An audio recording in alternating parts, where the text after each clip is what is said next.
नमस्कार साथियों। बोर्ड परीक्षा 2023 की अगर हम बात करें तो इसमें जो 10वीं और 12वीं में बैठने वाले विद्यार्थी है उन्होंने पहले बोर्ड एग्जाम नहीं दिया है।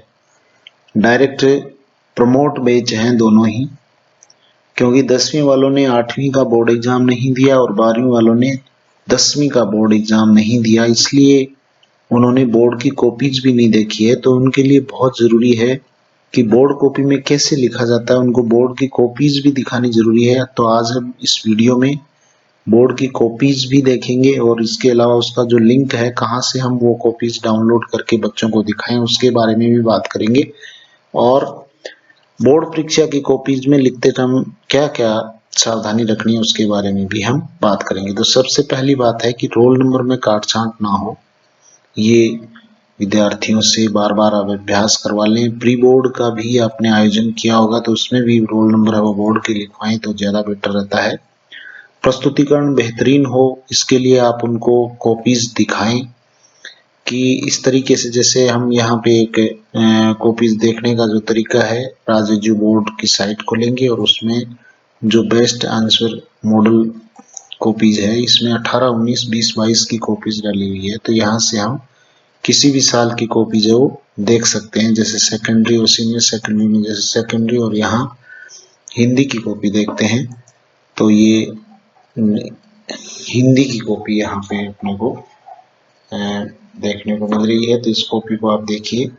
इस विद्यार्थी को सबसे पहले 9वां प्रश्न अच्छा आ रहा था, इसलिए 9वां प्रश्न किया है। तो आप भी विद्यार्थियों को बताएंगे जो प्रश्न सबसे बढ़िया आ रहा हो उसको सबसे पहले करें, ताकि एक मनोवैज्ञानिक कारण भी होता है कि जो प्रश्न अच्छा आ रहा हो तो वो पहले कर लेते हैं, तो एक लिखने की जो स्पीड है वो बन जाती है और कॉन्फिडेंस बिल्ड हो जाता है, और एक फ्लो बनने के बाद है वो जो सामान्य आ रहे हैं उन प्रश्नों को भी लिखने में वो विद्यार्थी सक्षम हो जाता है। इसलिए सबसे बढ़िया आने वाला प्रश्न वो सबसे पहले करना है।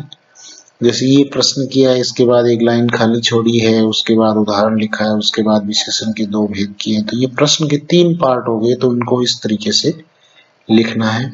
उसके बाद ये कंप्लीट हो गया तो यहाँ 2 लाइन खींच दी। उसके बाद नेक्स्ट क्वेश्चन 10वां किया है, 10वें के भी 3 भाग हैं तो तीनों को क्लियर एक एक लाइन छोड़ के लिखा है। तो इस तरीके से जांचने में सुविधा हो, जो भी कॉपी को चेक कर रहा है एग्जामिनर परीक्षक महोदय, तो उनको जांचने में दिक्कत नहीं हो। क्योंकि अगर आप इस तरीके से लिखोगे कि जांचने वाले को दिक्कत होगी तो निश्चित रूप से आपके नंबर कटेंगे।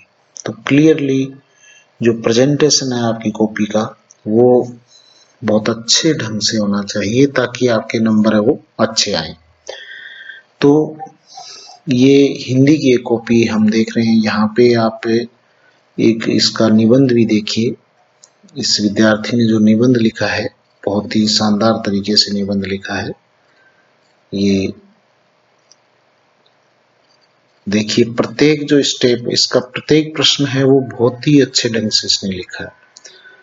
तो यहाँ पे हम ये देखिए, निबंध बेटी बचाओ बेटी पढ़ाओ, सबसे पहले रूपरेखा, उसके बाद में प्रस्तावना, और प्रत्येक जो स्तंभ है उसमें इसने एक स्लोगन लिखा है, जिस बेटी से दमक रही है ये धरती, कभी वो कोख में मरती कभी दहेज की बलि चढ़ती। और नेक्स्ट में ये जो कारण लिखा है, इसमें प्रमुख कारण इसको ऐसे डायग्राम से बताया। उसके बाद मरवा दिया बेटी को जिसने पत्नी की कोख में कन्या ढूंढने निकला है वो नवरात्रि के भोज में। तो इस तरीके से यहाँ इस निबंध में नंबर काटने की गुंजाइश ही नहीं छोड़ी है। तो इस तरीके से हम अपने विद्यार्थियों से भी कॉपी में बेहतरीन काम करने के लिए उनको प्रोत्साहित कर सकते हैं। इसके अलावा एक इंग्लिश की कॉपी देखिए आप।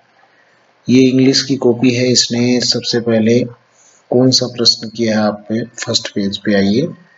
ये जो पहला प्रश्न है इसके 3 पार्ट, यहाँ बीच में खाली लाइन छोड़नी चाहिए थी लेकिन यहाँ नहीं छोड़ी, और यहाँ आगे आते ही इसको याद आ गया कि लाइन खाली छोड़नी चाहिए, तो यहाँ से इसका चौथा पार्ट किया है। तो उससे पहले खाली लाइन छोड़ी है, उसके बाद चौथे के 2 पार्ट है, ये खाली लाइन छोड़ी है, उसके बाद नेक्स्ट किया है। तो इस तरीके से जैसे अब दूसरे के इतने पार्ट्स है तो प्रत्येक के बीच में खाली लाइन छोड़ी, ताकि इसको जांचने में दुविधा नहीं हो। नहीं तो इनके उत्तर है वो इस लाइन में भी वो ऐसे भी लिख सकता था, एक का यहाँ फिर दूसरे का यहाँ, तो उससे क्या होता है जांचने में दिक्कत होती है, और फिर ऐसी स्थिति में जितना टाइम उस कॉपी को जांचने में लगेगा उतने ही नंबर ज्यादा कटेंगे। ये निश्चित रूप से सत्य बात है कि जो कॉपी जांचने में कम समय लेगी, सीधी सीधी सरलता से चेक हो जाएगी, तो उसमें नंबर है वो अधिक मिलने की गुंजाइश रहती है। और उत्तरों को ढूंढना पड़ता है कई बार, जैसे ये तीसरा प्रश्न है और इसका एक भाग तो यहाँ कर दिया और एक भाग लास्ट में कर रहा है, तो ऐसी स्थिति में इरिटेशन होता है और उस नंबर वो है पूरे उस विद्यार्थी को नहीं दे पाते चाह कर भी। ऐसे ये जो है ये प्रदर्शन नहीं होना चाहिए, काट छांट बिल्कुल भी नहीं करें कॉपी में।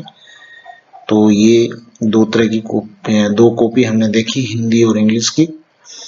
अब जो मुख्य रूप से जो हम बात करने वाले हैं कि इसमें क्या क्या ध्यान रखना है, उन बिंदुओं की चर्चा कर लेते हैं। तो एक तो प्रस्तुतिकरण बेहतरीन होना चाहिए, रोल नंबर में किसी तरह की काट छांट नहीं होनी चाहिए, जो प्रश्न अच्छे आते हों उन्हें सबसे पहले करना चाहिए, प्रत्येक प्रश्न को हल करें, कोई भी प्रश्न छोड़े नहीं, समय का ध्यान रखें, और काट छांट की बात कर चुके हैं, नहीं हो स्याही हल्की नहीं हो, गहरी हो, पेन अच्छी क्वालिटी का काम में ले। इसके अलावा उत्तर संख्या वो सही सही लिखें, और प्रश्न के अलग अलग भाग हो तो उन्हें एक जगह लिखने का प्रयास करें। तो इन तरीकों को काम में लेके हम अच्छे स्कोर के लिए उन बच्चों को तैयार कर सकते हैं। और दूसरी बात है, कई बार बहुत अच्छी तैयारी होती है बच्चों की, लेकिन प्रस्तुतिकरण बढ़िया नहीं होने की वजह से वो पिछड़ जाते हैं, उनका स्कोर है वो नहीं बन पाता।